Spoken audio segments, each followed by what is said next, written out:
Cinema బాగుంది. Special Ashwin fights మాత్రం చాలా బాగా చేశాడు. ఫోటోగ్రఫీ మేకింగ్ బాగుంది.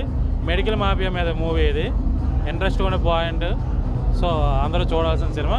Over mass cinema. ఫైట్స్ చాలా బాగున్నాయి. క్యారెక్టరైజేషన్ మాత్రం ఆయన ఫైట్స్ మాత్రం చాలా బాగా చేశాడు. ఫోటోగ్రఫీ మేకింగ్ బాగుంది. నాకు తెలియదు అసలు. నేను ట్రైలర్ కూడా చూడలేదు. చూడకుండా వచ్చి చూద్దామని ఎలా అనిపిస్తుంది అని నాకైతే ఓకే బాగా అనిపించింది. అవును, ఇప్పుడు ఏంటంటే మనకి హిందీ వాళ్ళు కూడా ఎక్కువగా ఈ డివోషనల్ టచ్ ఉంటే చూస్తున్నారు కదా. సో దానికి ఉపయోగపడంగా పెట్టారు. బాగుంది, నాకైతే నచ్చింది మూవీ. సూపర్ సూపర్ అన్ని బాగుందన్న. బాగుంది.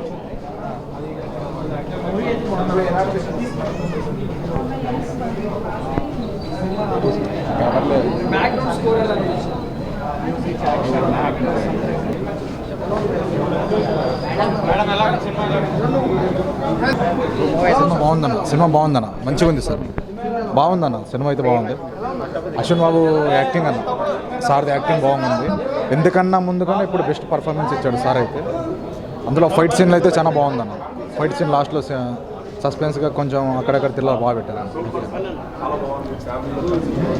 చిన్న పిల్లలతో మా బాబుతో వచ్చాను. నేను కూడా ఒక రోల్ ప్లే చేశాను అందులో. ఫైట్ ఏదైతే అతను కన్ఫ్యూజ్గా నన్ను ఫాలో చేస్తారు ఇట్లా పట్టుకొని. So super sir, very nice sir. So చాలా బాగా చేశారు, చాలా మంచిగా చేశారు. విత్ ఫ్యామిలీతో కలిసి చూడాల్సిన సినిమా ఇది. చాలా వండర్ఫుల్ ఉంది. ఇంకా ఇలాంటి సినిమా బాగా చేయాలని కోరుకుంటున్నాను. Thank you very much sir. మంచిగా వర్క్ చేశారు. అశ్విన్ గారు కూడా చాలా బాగా చేశారు. సో చాలా మంచి సినిమా ఉన్నది. విత్ ఫ్యామిలీతో చూడొచ్చు, పిల్లలతో రావచ్చు, విత్ వైఫ్ అమ్మాయిలు ఎవరితోనైనా వచ్చి సినిమా చూడొచ్చు. చాలా బాగున్నది. సో చాలా 100 రోజులు ఆడాలని కోరుకుంటున్నాను. Thank you very much sir. Theatre అయితే సూపర్ నీట్ ఉంది సార్. ఎక్దమ్ చాలా బాగుంది. మ్యూజిక్ చాలా బాగుంది. హైలైట్ సార్, మ్యూజిక్ కూడా హైలైట్ ఉంది. చాలా బాగా ఇస్తున్నారు sir audience. So nice. Maybe ఈరోజు ఫస్ట్ డే కదా, మేబీ మీకు తెలుస్తుంది నెక్స్ట్ వీక్ బాగుంటుంది.